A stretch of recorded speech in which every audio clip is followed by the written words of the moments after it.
One of the changes that's happening in the LMS,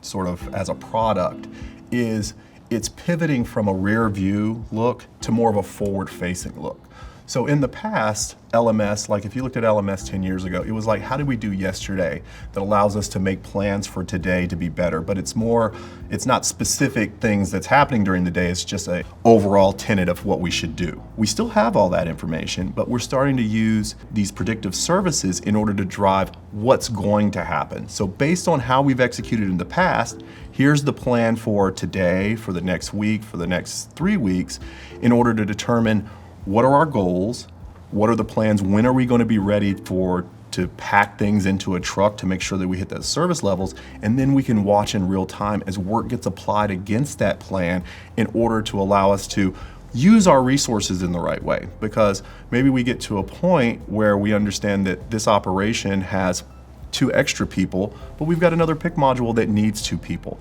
The tool knows if they're cross-trained and allows them to be moved over into the other area, allowing you to right-size your labor and not have to bring in new people, temps, use overtime, things like that. So it provides the cost control in order to fulfill your commitments with the least amount of labor you need. So now we're all working towards that goal of getting products out the door, which is ultimately what we want to do for our customers, is make sure that the right order goes to the right person at the right time. And we're also utilizing just enough labor, not having people stand around, not have people wait in order to achieve those.